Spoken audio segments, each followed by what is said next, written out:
इन्नल हम्दुलिल्लाह नहमदुहु व नस्तईनुहु व नस्तगफिरुह व नऊज़ु बिल्लाहि मिन शुरूरि अनफुसिना व मिन सय्यिआति अमालिना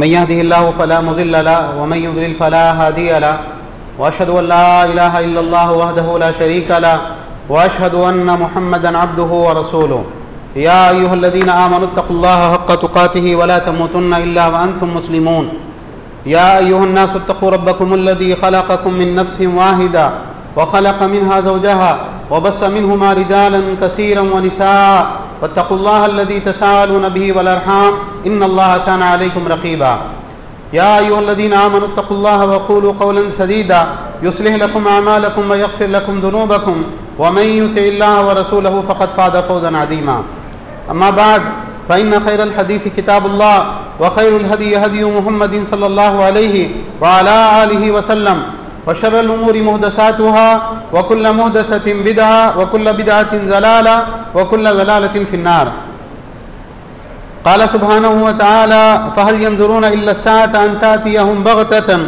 फ़क़द जाअ अशरातुहा फ़अन्ना लहुम इज़ा जाअतहुम ज़िक्राहुम। मोहतरम हज़रात और इंतहाई काबिल एहतराम पर्दा नशीन माँ और बहनों, तमाम तारीफ़ें, हर तरह की बड़ाई, किब्रियाई, पाकीज़गी अल्लाह रब्बुल आलमीन अहकमुल हाकिमीन के लिए लायक़ व ज़ेबा है, जो सारे जहानों का बनाने वाला और पालने वाला है। और बेशुमार दुरूद व सलाम का नुज़ूल हो तमाम अंबिया इकराम पर, बिलख़ुसूस आखिरी नबी और रसूल रहमतुल लिल आलमीन जनाब मोहम्मद रसूलुल्लाह सल्लल्लाहु अलैहि वसल्लम पर। बहरहाल हम्द व सलात के बाद जो मौजू इस मजलिस के लिए हमने चुना है वो है क़यामत की निशानियाँ, अशरातुस्साआ। ये एक इंतहाई मुफीद अहम मौजू है जिसमें हर मुसलमान को गौर फ़िक्र करना चाहिए, इसको समझना चाहिए। इससे पहले कि हम इस मौजू को शुरू करें, एक गुजारिश है कि दीनी मजलिस का जो अदब है उसका ख़ास तौर से ख्याल रखें। यानी बहुत सी मरतबा ये होता है कि ख़वातीन में आमतौर से बात होती है कि भाई इधर बात चल रही है और आपस में गुफ्तगू हो रही है, आपस में जो है बातचीत हो रही है, शोर हो रहा है। तो जब हम किसी दीनी मजलिस में बैठें जहाँ कुरान की तिलावत हो, अल्लाह के नबी सल्लल्लाहु अलैहि वसल्लम की हदीस पढ़ी जाएँ, दीनी इल्म का मुज़ाकरा हो, तो बहुत एहतमाम से गौर के साथ में ध्यान लगाकर दीनी बातों को सुनना चाहिए और अमल की नीयत से सुनना चाहिए कि इसमें जो भी काबिल अमल बात होगी इंशाअल्लाह हम उस पर अमल करेंगे। देखिए, ये जो मौजू है अशरातुस्साआ, अलामात क़यामत, क़यामत की निशानियाँ। मैंने अभी सूरह मोहम्मद से आपके सामने एक आयत करीमा तिलावत की जिसमें अल्लाह सुब्हानहु व तआला ने इरशाद फरमाया, क्या अब इनको अचानक क़यामत के आ जाने का इंतज़ार है? तो क़यामत की निशानियाँ तो आ चुकी हैं। अगर क़यामत आ गई, क़यामत वाक़े हो गई, तो उसके बाद में इनका नसीहत पकड़ना इनको क्या फ़ायदा देगा? हम मुसलमान हैं और ईमान की जो 6 बुनियादें हैं उसमें से एक बुनियाद क्या है कि इंसान इस बात को माने कि एक क़यामत का दिन वाक़े होने वाला है, जिस दिन ये दुनिया ख़त्म हो जाएगी, फ़ना हो जाएगी, सूरज चाँद सब फ़ना हो जाएंगे, आसमान और ज़मीन दूसरे आसमान और ज़मीन से बदल दिए जाएंगे और अल्लाह सुब्हानहु व तआला का एक ऐसा दरबार लगेगा, ऐसी अदालत कायम होगी जहाँ पर हर 2 लोगों के दरमियान में फैसला होगा इंसाफ के साथ, कामिल इंसाफ के साथ। तो ये जो अकीदा है कि क़यामत का दिन कायम होना है और हर एक इंसान को अल्लाह रब्बुल आलमीन के सामने जाना है और अल्लाह के सामने अपनी पूरी ज़िंदगी का हिसाब देना है। एक वक्त ऐसा आएगा कि फर्दन फर्दन आप हैं, मैं हूँ और जो भी लोग हैं, हर इंसान को अल्लाह रब्बुल आलमीन के सामने खड़ा किया जाएगा, जबकि अल्लाह के और उसके बीच में कोई ट्रांसलेटर नहीं होगा, कोई बात करने वाला नहीं होगा। और अल्लाह रब्बुल आलमीन हर इंसान से पूछेंगे कि हमने तुमको ज़िंदगी दी थी, उस ज़िंदगी में कौन से काम किए, जवानी दी थी, वो जवानी कैसे गुजारी, जो इल्म दिया था उस इल्म के ऊपर क्या अमल किया, और जो माल दिया था वो माल कहाँ से कमाया, कहाँ खर्च किया। जब एक इंसान को ये अकीदा हो, उसके दिल में ये बात पुख्ता बैठी हुई हो, अब उसके बाद में क्या होगा, उसकी ज़िंदगी के अंदर नेकियां आएंगी और गुनाहों का आना उसके लिए मुश्किल हो जाएगा। अगर मैं ये बुराई करूंगा, अल्लाह रब्बुल आलमीन को मैं क्या जवाब दूंगा? अगर मैंने इसको सता लिया, इसका माल दबा लिया, इसको गाली दे दी, इसको बुरा भला कह दिया, अल्लाह के सामने मुझको जवाब देना है, तो ये ऐसा अकीदा है जिसका असर इंसान की पूरी जिंदगी के ऊपर पड़ता है। तो ये जो अशरातुस्साअ, अल्लाह के नबी सल्लल्लाहु अलैहि वसल्लम ने क़यामत की तारीख तो नहीं बताई। अभी आप शेख से सुन रहे थे कि जब अल्लाह के नबी सल्लल्लाहु अलैहि वसल्लम से जिब्रील अलैहिस्सलाम ने सवाल किया क़यामत कब आएगी, यानी क़यामत की तारीख क्या होगी, तो अल्लाह के नबी सल्लल्लाहु अलैहि वसल्लम ने फरमाया कि जिससे सवाल किया जा रहा है वो सवाल पूछने वाले से ज़्यादा इसका इल्म नहीं रखता, यानी किसी को नहीं मालूम अल्लाह के सिवा कि क़यामत कब कायम होगी। लेकिन अल्लाह ताला ने और उसके रसूल सल्लल्लाहु अलैहि वसल्लम ने अल्लाह की वही की रोशनी में निशानियाँ बताई। देखो ये निशानी आएगी, ये निशानी होगी, ये अलामत होगी, और जब ये अलामत कायम होगी ना, जब ये अलामत वाक़ई होगी, समझ लेना कि क़यामत बिल्कुल करीब है। और ये निशानियाँ बताने की हिकमत क्या है कि जब निशानियाँ बताई जाएं तो उसके बाद में इंसान को क़यामत की फ़िक्र होनी चाहिए कि ये अलामतें सब पूरी हो चुकी है, मतलब ये दुनिया का कारखाना बंद होने वाला है, ये दुनिया के दफातर लपेटे जाने वाले हैं और अल्लाह रब्बुल आलमीन के सामने हाज़िरी का वक्त बहुत करीब आ गया। अब इंसान क़यामत की तैयारी करे, अल्लाह के सामने पेशी की तैयारी करे। इसीलिए अल्लाह ताला क्या फरमा रहा है इस आयत करीमा में, जो सूरह मोहम्मद की आयत नंबर 18 है, कि अब इनको सुधरने के लिए, नसीहत हासिल करने के लिए, ईमान लाने के लिए, अपने आमाल की दुरुस्तगी के लिए क्या क़यामत के वाक़े होने का इंतज़ार है इनको कि क़यामत अचानक कायम हो जाए। और अगर जो है ये सोच रहे हैं तो निशानियाँ तो इसकी आ चुकी है। अल्लाह के नबी सल्लल्लाहु अलैहि वसल्लम की बासत ये खुद अलामत क़यामत में से है। अल्लाह के नबी सल्लल्लाहु अलैहि वसल्लम ने फरमाया, मैं और क़यामत इस तरह से भेजे गए हैं, आपने 2 उंगलियों के जरिए इशारा किया। और इसी तरह से अल्लाह के नबी सल्लल्लाहु अलैहि वसल्लम की ज़िंदगी में एक बड़ा मौजूदा हुआ शक्कुल क़मर का, कि चाँद के 2 टुकड़े हो गए और उसके बाद में फिर चाँद वापस आपस में जुड़ गया। अल्लाह ने कुरान में बताया कि क़यामत करीब आ गई और चाँद टुकड़े हो गया। तो ये निशानियाँ जो है, ये निशानियाँ देखकर भी तुमको अलामत क़यामत की तैयारी की फ़िक्र पैदा नहीं होती। अशरात तो आ चुकी हैं, क़यामत की अलामतें तो आ चुकी हैं। इसलिए कि जब एक इंसान जो है किसी चीज़ की निशानियाँ देखता है, वो उसकी चीज़ की तैयारी की फ़िक्र करता है उस चीज़ के होने से पहले। अगर ये अफवाह हो जाए या यकीनी तौर पर यह बात आपको मालूम हो जाए कि कल सुबह से कर्फ्यू लगने वाला है शहर में और 24 घंटे कर्फ्यू रहेगा, उसमें ढील नहीं दी जाएगी, सबको अपने अपने घरों में बंद रहना पड़ेगा, इंसान सब कुछ छोड़ के भागेगा। घर में क्या है, आटा नहीं है, तेल नहीं है, फला चीज़ें नहीं है, फला मेडिसिन की ज़रूरत है, जल्दी जल्दी जल्दी जल्दी लो, दुकानों के ऊपर एक रश लग जाता है, साहब कर्फ्यू लगने वाला है, जल्दी जल्दी मैं तैयारी कर लूँ ताकि उसके बाद में कर्फ्यू लगने के बाद में मुझे कोई मसला ना हो। तो क़यामत की जो अलामतें वाक़ई हो रही हैं, उसके बाद में तो हमको सोचना चाहिए कि अल्लाह के नबी सल्लल्लाहु अलैहि वसल्लम बताए थे ये हादिसा होगा तो क़यामत करीब है, ये बात होगी तो क़यामत आने वाली है, ये बात होगी, इसका मतलब ये कि क़यामत सर पे पहुंच चुकी है, साहब अपनी आंखों से देख रहे हैं। उसके बाद अल्लाह के सामने पेशी की हमारी क्या तैयारी है। देखिए अलामात क़यामत का ये जो मौजू है, इसके बहुत से फ़ायदे हैं।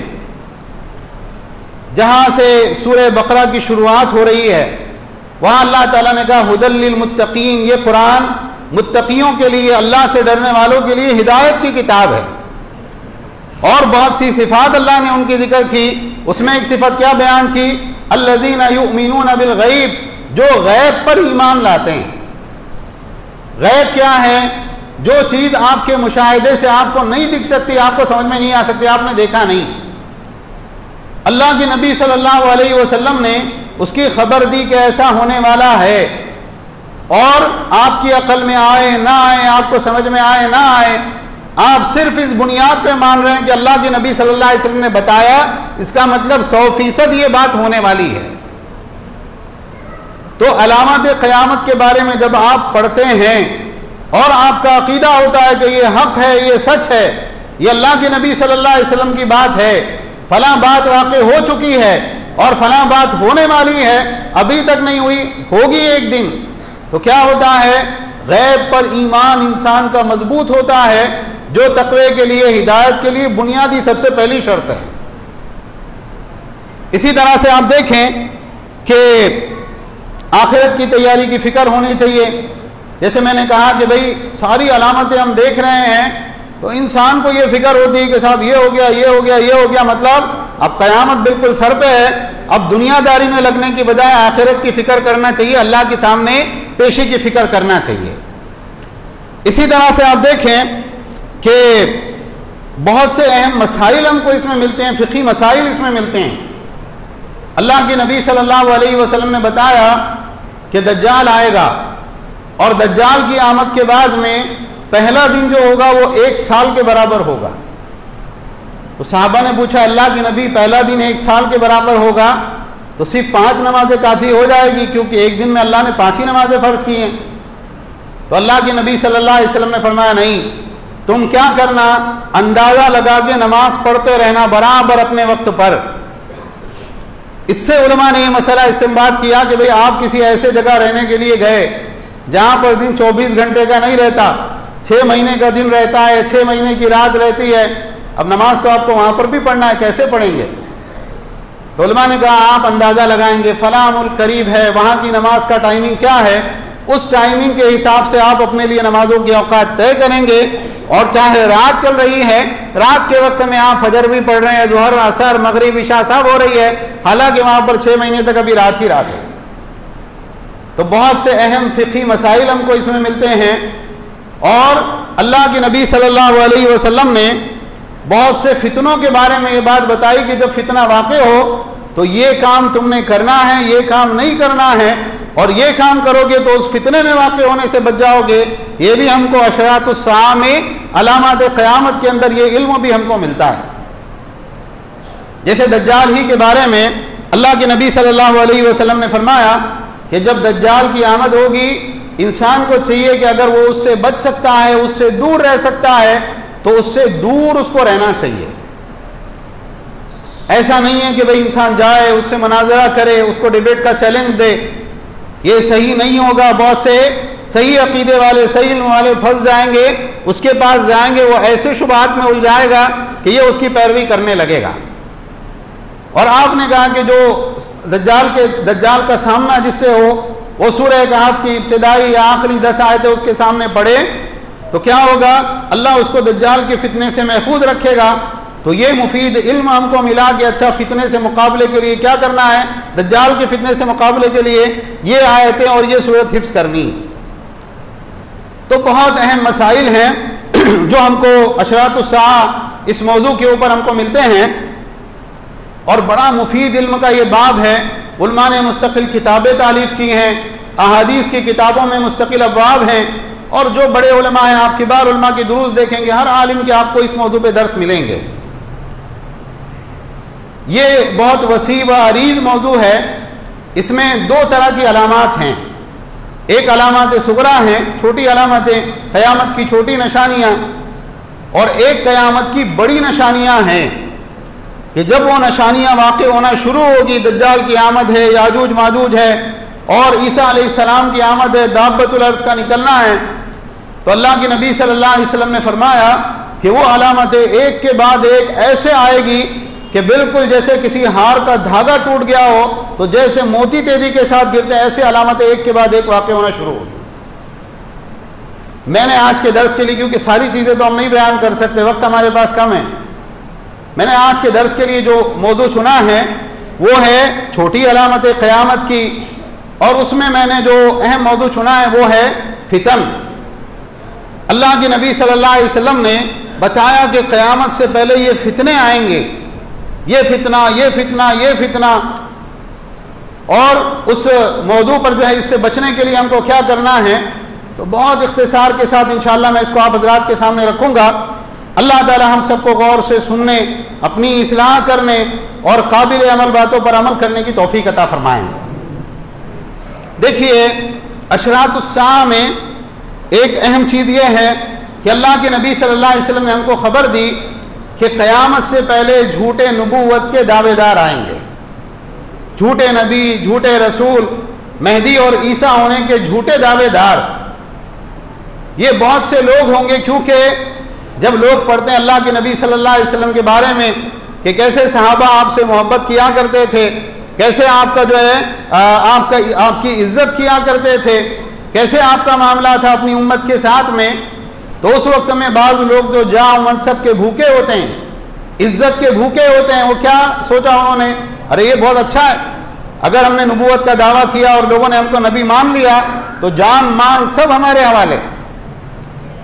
तो अल्लाह के नबी सल्लल्लाहु अलैहि वसल्लम ने फरमाया कि ला तक़ूमुस्सा, क़यामत उस वक्त तक नहीं आएगी यहाँ तक कि दज्जाल और कज़्ज़ाब जो है दुनिया में आएंगे, और वो कितने होंगे, 30 के करीब।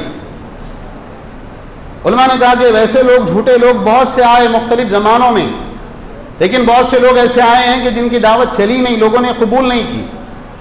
बहुत थोड़े इक्का दुक्का लोग रहे, वो फितना कायम हुआ और ख़त्म हो गया। लेकिन ऐसे लोग जिनको कसरत के साथ पैरोकार मिलें, लोग उनकी इत्तिबा करें, उनकी बात मानें, ऐसे अलग अलग ज़मानों में कितने अफराद रहेंगे, 30 के करीब अफराद रहेंगे जिनकी लोग बहुत कसरत के साथ पैरवी करेंगे।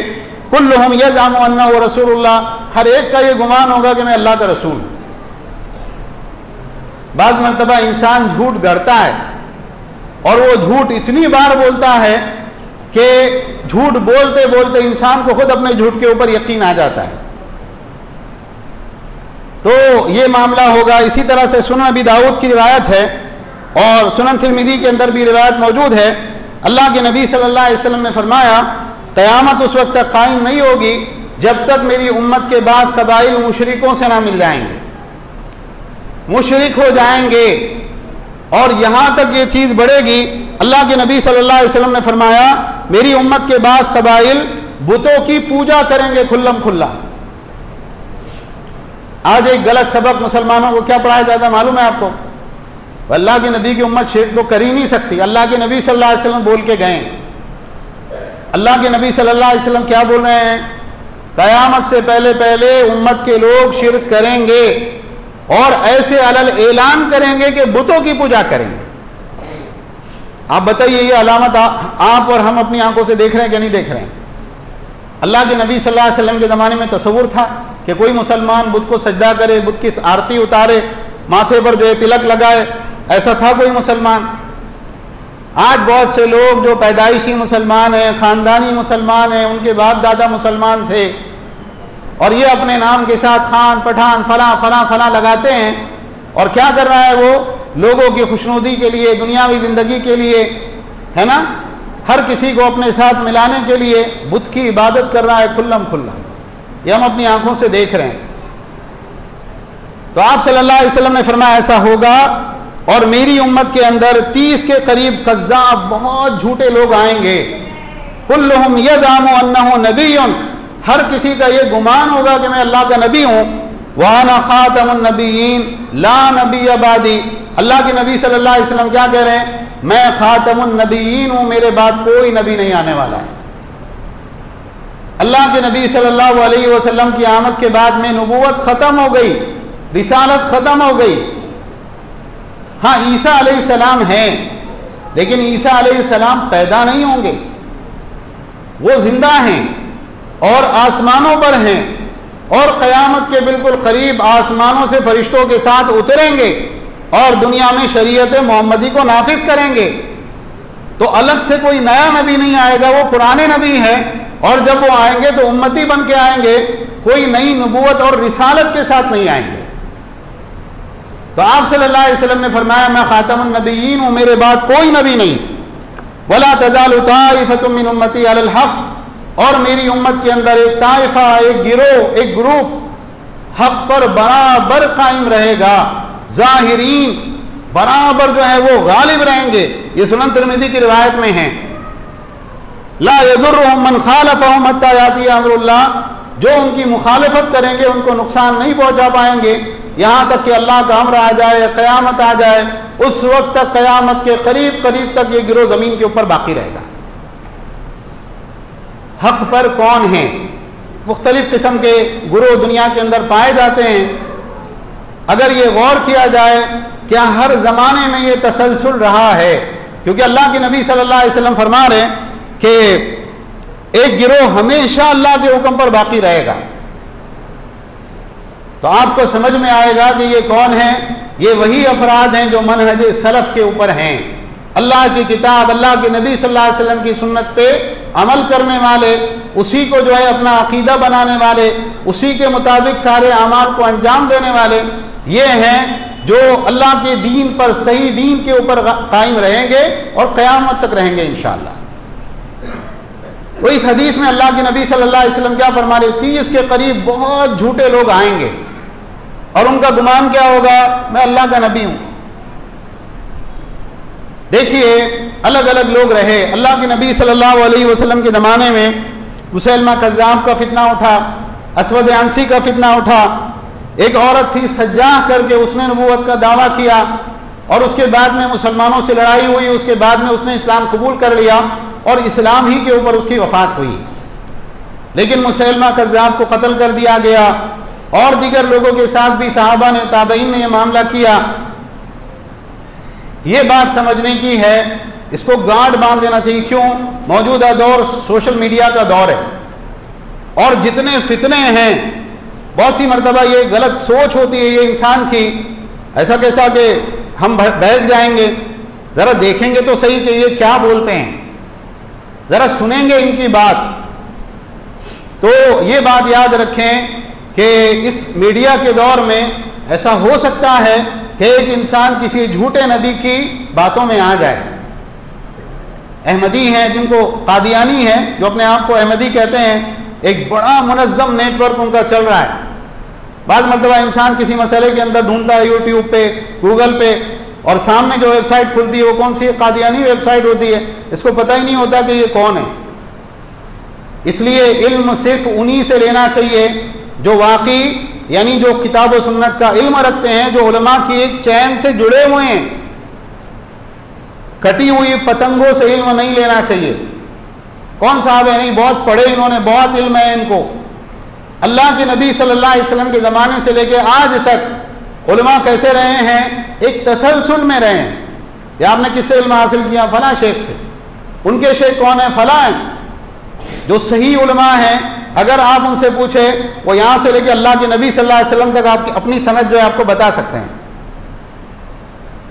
तो ये बात याद रखें कि अल्लाह के नबी सल्लल्लाहु अलैहि वसल्लम खातमुन नबीयीन, आपके बाद कोई नबी नहीं, कोई रसूल नहीं। किसी ने आके नबूवत का दावा किया, मैं अल्लाह का नबी हूं, मैं अल्लाह का रसूल हूं, मेरे पास वही आती है, आप उसका इम्तिहान लेंगे, कोई ज़रूरत ही नहीं हमको इम्तिहान लेने की, कोई उसकी बातों को खंगालने की, उसकी बातों की तहकीक करने की ज़रूरत नहीं। वो उलमा करेंगे उसका जवाब देने के लिए। हमें क्या करना है? आप झूठे हैं। क्यों? हमारे नबी जनाब मोहम्मद रसूलुल्लाह सल्लल्लाहु अलैहि वसल्लम हमको ये बता के गए हैं, मैं आखिरी नबी हूँ, मेरे बाद कोई नबी और रसूल नहीं आएगा। मिर्ज़ा गुलाम अहमद कादियानी कज़्ज़ाब दज्जाल है। कादियानी जितने हैं सब काफिर हैं और जितने लोग किसी झूठे नबी को मानने वाले सब के सब काफिर है, चाहे अपने आप को मुसलमान कहें। अभी शकीर बिन हनीफ का फितना उठा था।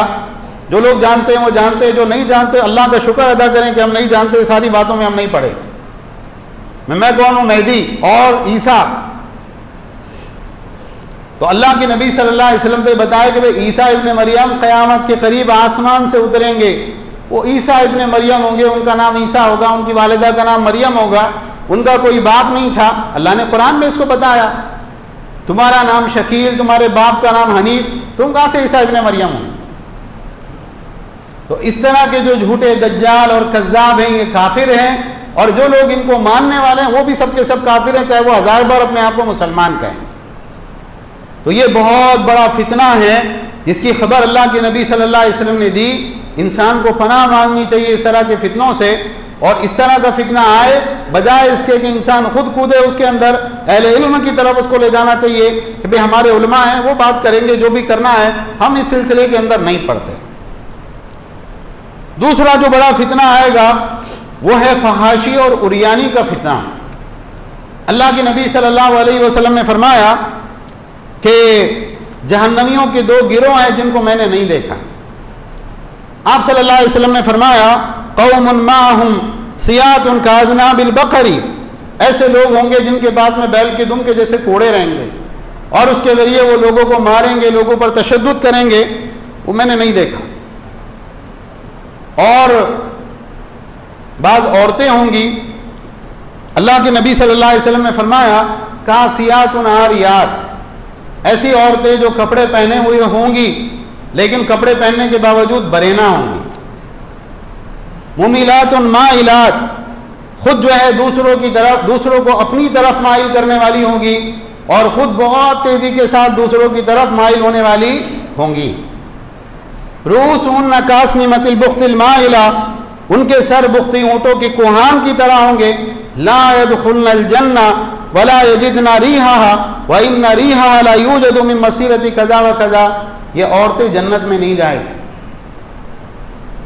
अल्लाह अकबर, गौर करने की बात है। अल्लाह के नबी सल्लल्लाहु अलैहि वसल्लम क्या फरमा रहे, बड़ी गुनाहगार औरतें हैं, बड़ी सख्त सजा मिलेगी, बहुत अजाब इनको दिया जाएगा।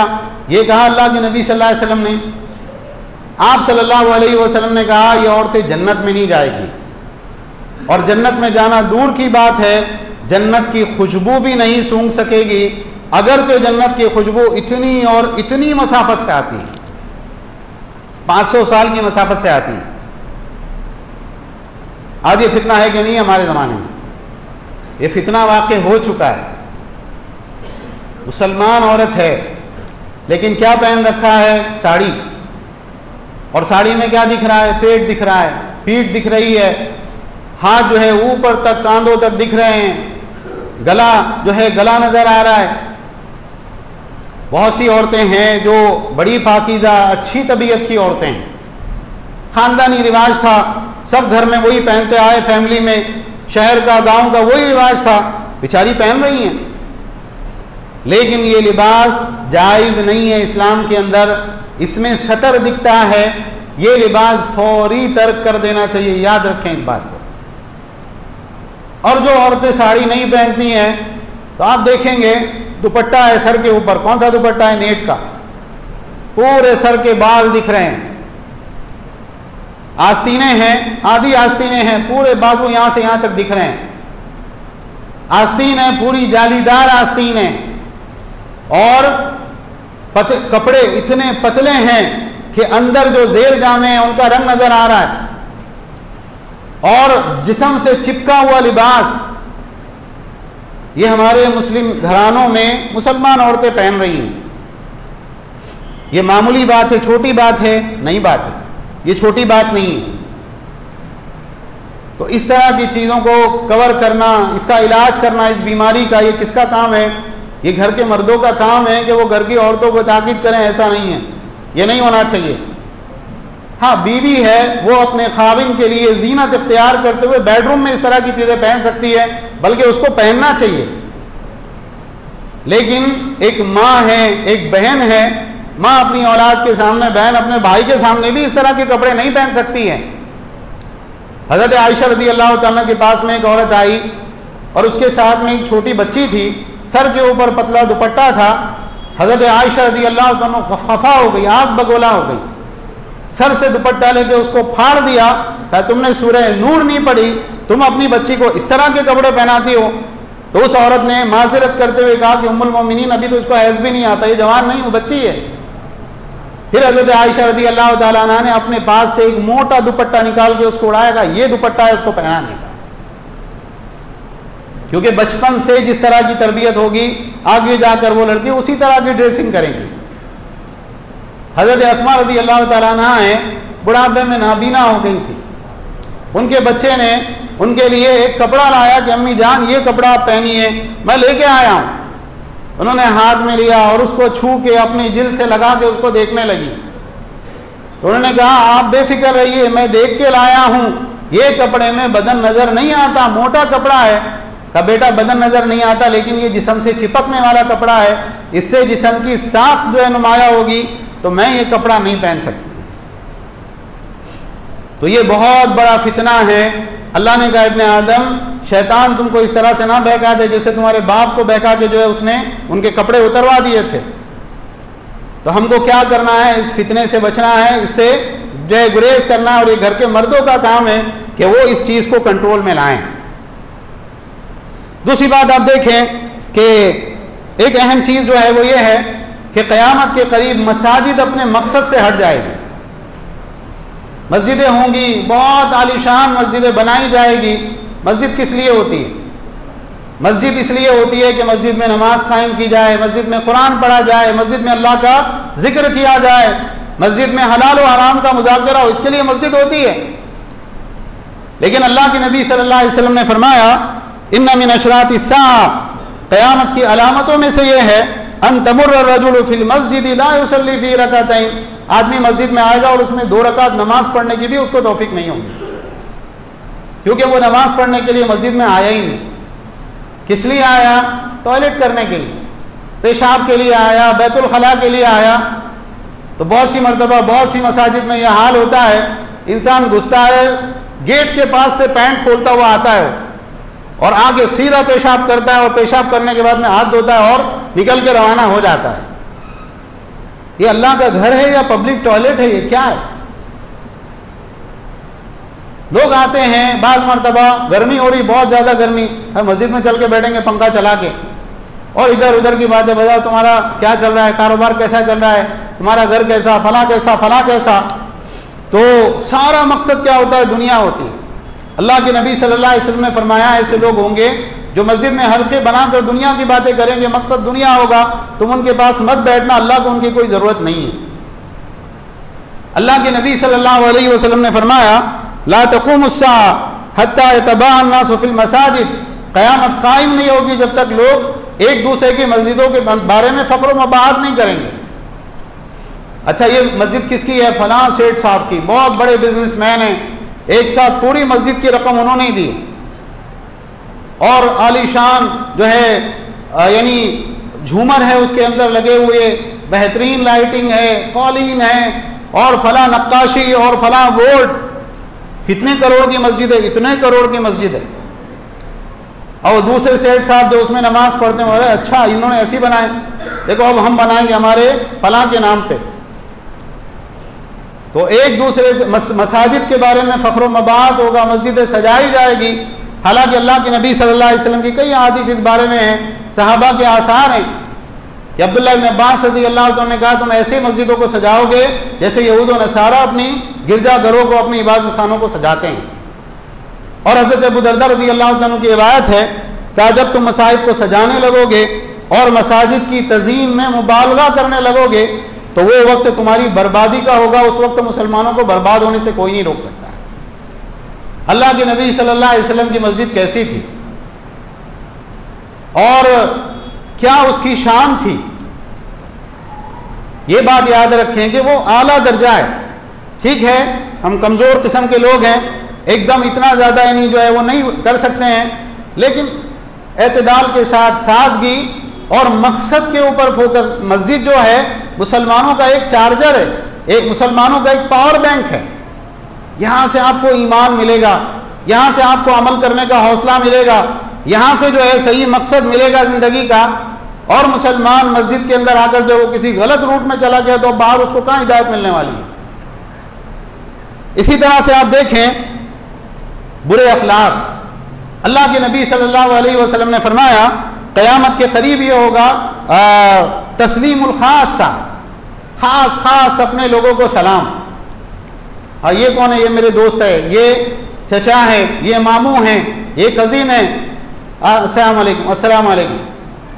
ये मुसलमान है, इसको भी तो सलाम करना चाहिए ना, नहीं इसको क्यों सलाम करना, इससे कोई जान पहचान ही नहीं। तो आदमी चुन के खास खास लोगों को सलाम करेगा और तिजारत आम हो जाएगी, यहाँ तक कि औरतें अपने शोहर की मदद करेगी तिजारत में। ये याद रखने की चीज़ है कि क़यामत की हर निशानी बुरी नहीं होती। अल्लाह के नबी सल्लल्लाहु अलैहि वसल्लम फरमाए, औरत तिजारत में आदमी की मदद करेगी तो औरत का तिजारत में मदद करना हराम, ऐसा नहीं है। अल्लाह के नबी सल्लल्लाहु अलैहि वसल्लम की आमद खुद क़यामत की अलामत है। तो ये बुरी चीज़ है? नहीं, अच्छी चीज़ है। तो अगर जो है पर्दे के एहतमाम के साथ कोई शरीय एतबार से कोई गलत काम वो नहीं कर रही है, शोहर की मदद कर रही है, तो ऐसी सूरत में कोई हरज की बात नहीं, ऐसा हो रहा है और अल्लाह के नबी सल्लल्लाहु अलैहि वसल्लम ने इसकी पेशनगोई की है। और आप सल्लल्लाहु अलैहि वसल्लम ने फरमाया, वक़तुल अरहाम, रिश्ते नाते काट दिए जाएंगे, करीबी रिश्तेदारियाँ, भाई भाई से बात नहीं करता, बहन भाई से नाराज़ है, बाप बेटे में और माँ बेटी के अंदर सालों से बातचीत बंद है, एक दूसरे का चेहरा नहीं देखना चाहते, ताल्लुकात ख़त्म कर लिए, हमारे जनाजे में भी तुमने नहीं आना। ये क्या है? ये अलामत क़यामत में से। और झूठी गवाहियाँ और सच्ची गवाही को छुपाना और कलम का ज़ुहूर। अल्लाह के नबी सल्लल्लाहु अलैहि वसल्लम के ज़माने में कलम जो होता था कैसा होता था?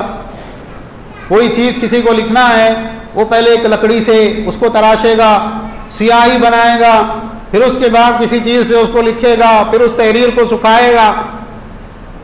आज कितने हैं पेन, कलम, कितनी चीज़ें हैं बाज़ार में अवेलेबल, आप ले आओ, लिखते रहो। लैपटॉप लेके आ जाओ, उसके ऊपर आप पूरी फाइल टाइप कर लो, आप बोलते रहो, वो टाइप होता रहेगा। और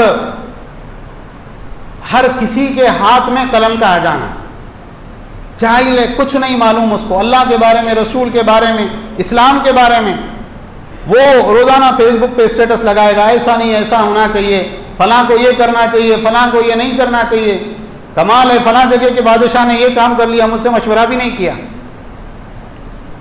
तो ये क्या है? ये कलम का ज़हूर है, कलम ज़ाहिर हो जाएगा, हर किसी के हाथ में तहरीर के लिए चीज़ आ जाएगी।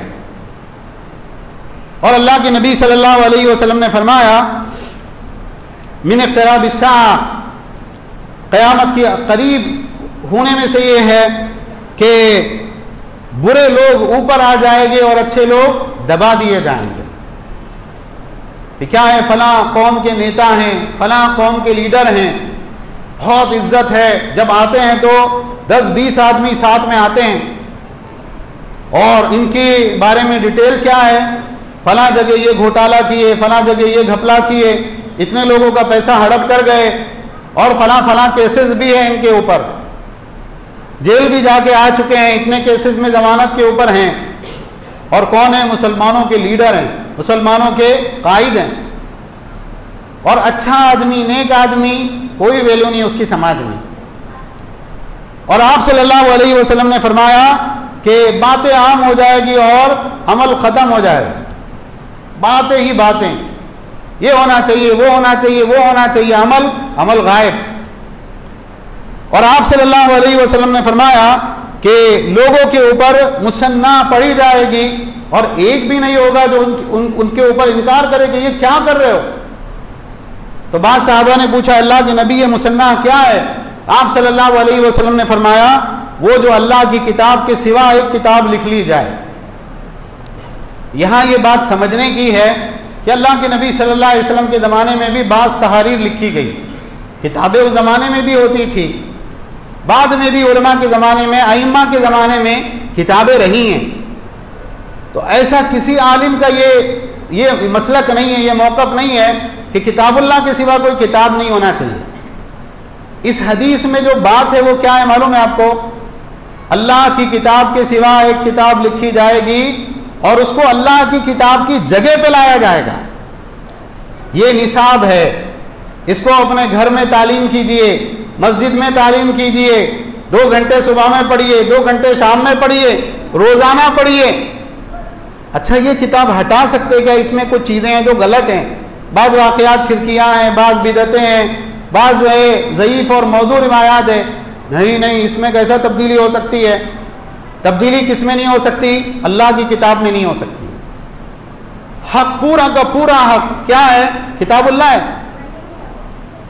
तो किताबुल्लाह के सिवा ऐसी किताबें लिखी जाएगी और लोगों को ऐसे दिया जाएगा कि ये अल्लाह की किताब की तरह ही किताब है, इसको पढ़ो, इससे तुमको हिदायत मिलेगी, इससे तुमको नेकी की तौफीक मिलेगी। अल्लाह की किताब के दर्जे में उसको रखा जाएगा और कोई एक इंसान नहीं होगा जो उससे इनकार करे, अरे ये क्या कर रहे हो, इसकी तालीम, अल्लाह की किताब की तालीम क्यों नहीं? ये अलामत भी हम अपनी आंखों से देख रहे हैं। और आखिरी चीज़, 1-2 बातें हैं, इंशाअल्लाह उसके बाद में मैं बात ख़त्म करूँगा। अबू हुरैरा रज़ियल्लाहु ताला की रिवायत है, अल्लाह के नबी सल्लल्लाहु अलैहि वसल्लम ने फरमाया, मेरी उम्मत पर एक ज़माना ऐसा आएगा कि उसमें दीन की बातें बताने वाले, कुर्रा पढ़ने वाले बहुत ज़्यादा हो जाएंगे और दीन की हकीकी समझ रखने वाले बहुत कम हो जाएंगे। देखिए, कुरान की आयत का याद कर लेना, हदीस का याद कर लेना, हदीस का नंबर बता देना, कुरान की आयत का नंबर बता देना फौरन। ये हाफिजे की दलील है, ये दीन में गहरी समझ की दलील नहीं है। तो ऐसा होगा कि भाई बोलने वाले बहुत, कारी साहब बहुत, पढ़ने वाले बहुत, लेकिन जो हकीकी दीन की समझ रखने वाले हों, किताबुल्लाह का गहरा इल्म रखने वाले, सुन्नत रसूलुल्लाह सल्लल्लाहु अलैहि वसल्लम का गहरा इल्म रखने वाले, सहाबा के आसार से वाकिफ, उम्मत के इजमा से वाकिफ, ऐसे लोग बहुत कम हो जाएंगे। और आप सल्लल्लाहु अलैहि वसल्लम ने फरमाया कि इल्म उठा लिया जाएगा। कैसे उठाया जाएगा? दीगर हदीस से मालूम होता है, उलमा ख़त्म होते जाएंगे, फ़ला आलिम का इंतकाल हो गया, फ़ला आलिम गए, फ़ला आलिम गए, और उनकी जगह भरने वाला कोई भी नहीं। और अल्लाह के नबी सल्लल्लाहु अलैहि वसल्लम ने फरमाया हरज ज़्यादा हो जाएगा। साहबा ने कहा अल्लाह के नबी हरज क्या? आपने कहा अल क़त्लु बैनकुम, आपस में क़त्ल व गारत गिरी। एक वक्त ऐसा आएगा कि न कातिल को मालूम होगा मैं इसको क्यों मार रहा, न मकतूल को मालूम होगा कि मेरी खता क्या है। आपस में लड़ेंगे, मरेंगे, तो उसके बाद दोनों जहन्नम में जाएंगे। और आप सल्लल्लाहु अलैहि वसल्लम ने फरमाया फिर उसके बाद एक ज़माना ऐसा आएगा कि लोग कुरान पढ़ेंगे और कुरान उनके हलक से नीचे भी नहीं उतरेगा। हाफिज हाफिज हाफिज, कुरान ज़बानी याद है, बेहतरीन अंदाज में क़िराअत करते हैं, कुरान का फ़हम कुछ भी नहीं है। फिर उसके बाद एक ज़माना ऐसा आएगा, आप सल्लल्लाहु अलैहि वसल्लम ने फरमाया युजादिलुल मुनाफिक अल काफिर अल मुशरिक बिल्लाह अल मुमिन बिमिस्लि मा यक़ूल। एक मुनाफिक, काफिर, मुशरिक, अल्लाह के साथ शिर्क करने वाला एक मोमिन के साथ तुर्की बतुर्की मुनाजरा करेगा। क्या आप बात करते हैं? आप हक पे हैं? देखो मैं हक पे हूँ, कुरान की आयत है, हदीस है, कब्र वालों से मांग सकते हैं, उसकी ये दलील है, कुरान की आयत है, अल्लाह की नबी की ये हदीस है, देखो मैं कुरान की आयत बताता हूँ। एक मुनाफिक होगा वो अपने निफाक पे किताबुल्लाह से, हदीस रसूल से दलाइल देगा। एक काफिर होगा और वो अपने कुफ्र के ऊपर कुरान से, सुन्नत से दलील लाएगा। मैं कर्नाटक के एक इलाके में था तो बाद ईसाइयों की तरफ से छपे हुए पंफलेट मेरे सामने आए। उसमें उन्होंने ये कहा, ये दावा किया कि ईसा अलैहिस्सलाम नऊज़ु बिल्लाह अल्लाह के बेटे हैं, ये उन्होंने दावा किया और कुरान की आयतों से दलील दी। देखो कुरान की आयतों में फला जगह उनको ये कहा गया, रूहुल्लाह कहा गया, कलीमतुल्लाह कहा गया। एक लंबी बहस है, लेकिन ये है कि भाई ये लोग भी मुनाजरे के लिए आएंगे, लड़ने के लिए आएंगे और मोमिनों से जो है इस सिलसिले में मुनाजरा करेंगे। आज ये चीज़ भी हम अपनी आंखों से देख रहे हैं। हर वो शख्स जो बुलंद आवाज़ में बात करे, जिसके पास कैमरा हो, जिसके पास रिकॉर्डिंग हो, जिसके पास एक स्टूडियो हो, और जो अपनी बातें बहुत तेजी के साथ फैला सकता हो, जिसके पास अच्छी व्यूवरशिप हो, वो हक पे होने की दलील नहीं है। मैंने बिल्कुल शुरू में बात जिक्र की कि अल्लाह के नबी सल्लल्लाहु अलैहि वसल्लम के ज़माने से लेकर आज तक अहले हक एक चैन है, एक जंजीर है, एक कड़ी दूसरी कड़ी से मिली हुई है। जहां पर यह बात ना हो वहां आप इस बात को जान लें कि यह बातिल है। एक आदमी बोले आपके उस्ताद कौन है, कहां से आपने पढ़े? नहीं मैंने कहीं से नहीं पढ़ा, मैंने सेल्फ स्टडी किया। अच्छा कहां से आप, किसके साथ ताल्लुक है आपका, कौन से उलमा के साथ में? नहीं, अपन जहां खैर की बात मिले, हक की बात मिले, अपन ले लेते। अपन कोई उलमा के साथ में नहीं है, वो भी अपने, वो भी अपने, वो भी अपने, वो भी अपने। ये अलामत है इस बात की कि ये आदमी ये धोखेबाज है जो अपनी असलियत को छुपा रहा है, और ये कभी अहले हक में से नहीं हो सकता है। एक आदमी उलमा से नहीं पढ़ा है, एक दाई है मिसाल के तौर पर, लेकिन उसका भी इंतसाब कहीं ना कहीं रहेगा ना। फला उलमा है जिनसे मैं मशवरा करता हूँ, उनसे बात करता हूँ, उनसे कोई मसला उनसे पूछता हूँ, उनके मनहज को फॉलो करता हूँ। और आखिरी चीज़ है, अब्दुल्लाह इब्न मुबारक रहमहुल्लाह ने किताब-उज़-ज़ुहद में एक हदीस जिक्र की। अल्लाह के नबी सल्लल्लाहु अलैहि वसल्लम ने फरमाया इन्ना मिन अशरातिस्साअ अन यल्तमिसुल इल्म इंदल असागिर, क़यामत की निशानियों में से है कि इल्म छोटे लोगों से हासिल किया जाएगा। छोटे लोग कौन? उम्र में छोटे नहीं, ऐसे लोग जो मनसब मर्तबे में, अपने मकाम में छोटे हैं, जलील लोग हैं। उलमा की नज़रों में उनकी कोई वक़्त नहीं। ऐसे लोगों से लोग इल्म हासिल करेंगे और क्या बोलेंगे, इल्म शैतान से भी लिया जा सकता है। किसने बोला ये? इसकी शरह में अब्दुल्लाह इब्न मुबारक रहमतुल्लाह ने एक बात ये जिक्र की कि वो लोग जो अपनी राय से फतवे देते हैं, इस बारे में इल्म है नहीं किताबुल्लाह सुन्नत रसूलुल्लाह का, लेकिन मेरे को ऐसा लगता है ऐसा होना चाहिए। और अब्दुल्लाह इब्न मसूद रज़ी अल्लाह तआला का एक असर इमाम इब्न मुबारक ही ने जिक्र किया है कि लोग बराबर खैर पर रहेंगे जब तक उनके पास इल्म सहाबा इकराम और किबार उलमा के ज़रिए आता रहेगा, लेकिन जब इल्म छोटे लोगों के ज़रिए आना शुरू होगा तो तबाह हो जाएंगे। तो ये बात याद रखें कि देखिए मैं इसकी वजाहत कर रहा हूँ कि भाई एक इंसान उसकी उम्र कम है, उसका तजुर्बा कम है, या ये कि वो कोई बहुत बड़ा आलिम दीन नहीं है, एक आम दाई है, ठीक है, वो बता रहा है देखिए ये है, और उसने वो इल्म उलमा इकराम से हासिल किया किसी तरीके से, जितना उसको बताना है उतना वो बता रहा है, उसके बाद में मुझे ये नहीं, मुझे इस बारे में इल्म नहीं है, अल्लाह आलम, कोई मसला नहीं। लेकिन एक इंसान जो है बग़ैर इल्म के, बग़ैर तहक़ीक़ के, उसको कुरान भी ढंग से पढ़ना नहीं आता है, और वो बैठ जाए मसनद पे और फलां मसले में ये राय, फलां मसले में ये फतवा, फलां मसले में ये फतवा, पूरे दीन की वजाहत और शरह करे, ये आदमी बदतरीन गुमराह है जो खुद भी गुमराह हो रहा है और अपने साथ दसियों लोगों को गुमराह करके जहन्नम में ले जाएगा। ये हमारे दौर का फितना है जो हम अपनी आंखों से देख रहे हैं। तो बहरहाल इस सिलसिले में और भी बातें हैं। ऐसी सूरत में करना क्या है?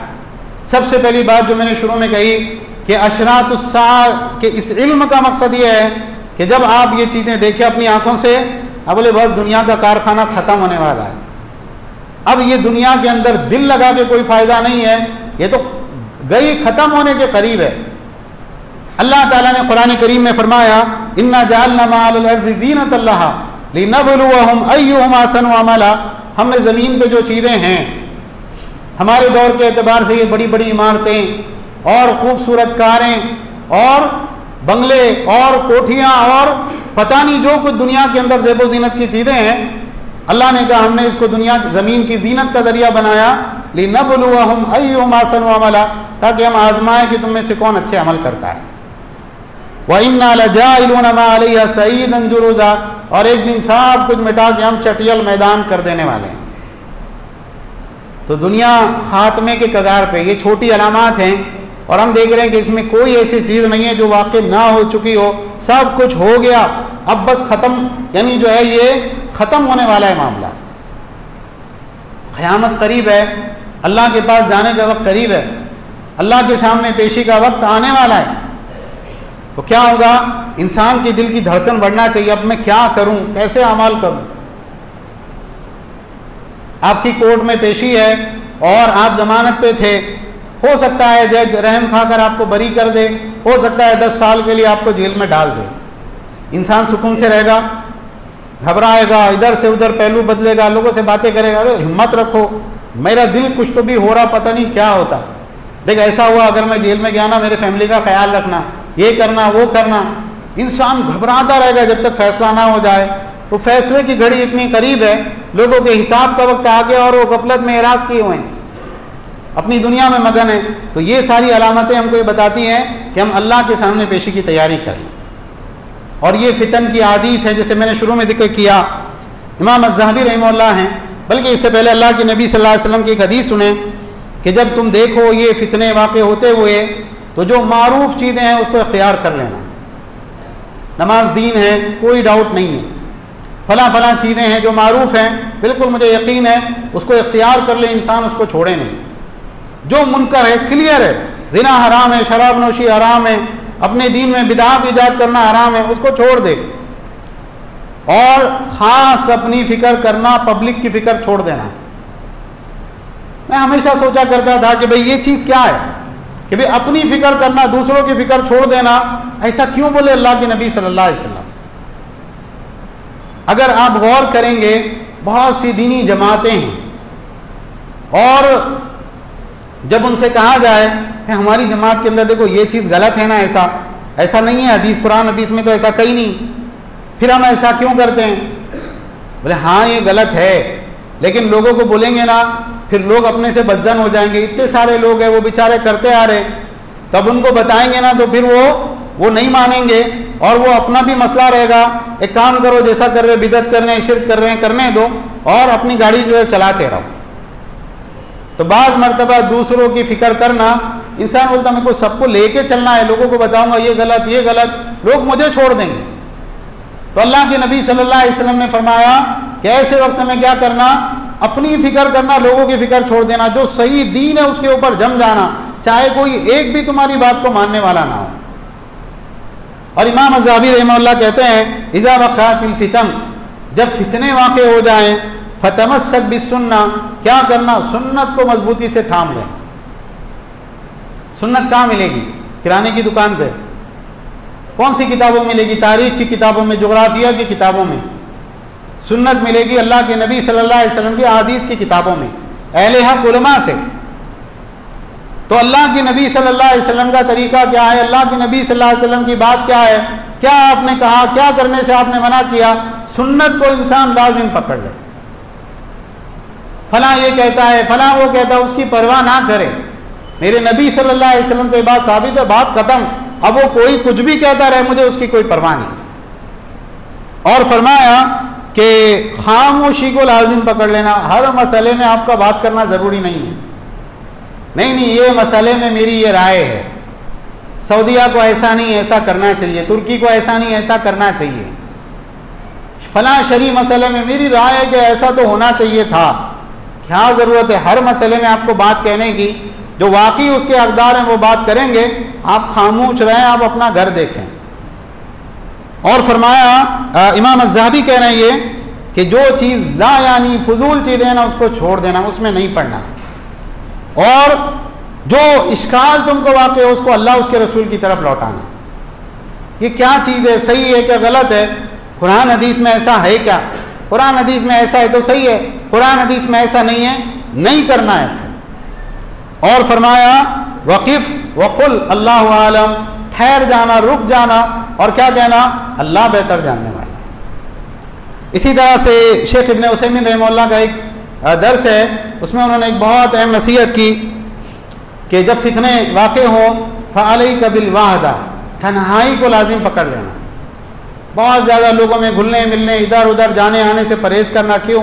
अल्लाह के नबी सल्लल्लाहु अलैहि वसल्लम की हदीस है कि एक वक्त ऐसा आएगा कि मुसलमान का बेहतरीन माल उसकी बकरियाँ होंगी, जिसको लेके वो पहाड़ पे चला जाए अपने दीन को फितनों से बचाने के लिए। अगर आप किसी ऐसे इलाके में रहते हैं जहाँ पर गुमराही बहुत शदीद है, बिदआत बहुत शदीद है, शिरकिया अमाल राइज हैं, तो बहुत सी मरतबा ये होता है इंसान उनकी इस्लाह करने जाता है, वो इसको बिगाड़ के वापस भेजते हैं। नहीं ऐसा है, मैं आलिम साहब को समझाऊंगा, आलिम साहब बैठ, उसके बाद उन्होंने मंतिक पढ़े रहते, घुमा के इधर से उधर से उधर से उधर से, हाँ ठीक है आप समझ में आया, हाँ ठीक है चलो। अब उसके बाद में वो जाता तौहीद की दावत लेके शिर्क को कबूल करके वापस आता है। तो जब इस तरह का मामला हो, फितने हों, खराबियाँ हैं, अखलाकी खराबियाँ हैं और इस तरह की चीज़ें हैं, बहुत ज़्यादा लोगों से नहीं वो शादी में जाना ज़रूरी है, क्यों, हमारे बहुत अच्छे दोस्त हैं, बुरा मान जाएंगे, और वहाँ जाने के बाद में क्या, वहाँ म्यूज़िक चल रही है, वहाँ जो है और बहुत सारी गलत चीज़ें खुराफात हो रही हैं। तो ऐसे वक्त में क्या करना, खिलवत को लाजिम पकड़ना, बहुत ज़्यादा लोगों में घुलना मिलना नहीं है, तन्हाई में रहे इंसान, अपने घर में बैठ के अल्लाह की किताब पढ़े, अपने बीवी बच्चों की तरबियत करे, उनके साथ वक्त गुजारे, ये उसके लिए बेहतर है। तो बहरहाल इस मौजू के ताल्लुक़ से ये कुछ मुख्तसर गुजारिशात थी।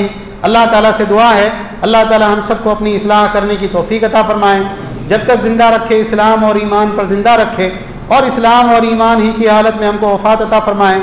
आमीन। व आखिरु दावाना अनिल हम्दुलिल्लाहि रब्बिल आलमीन।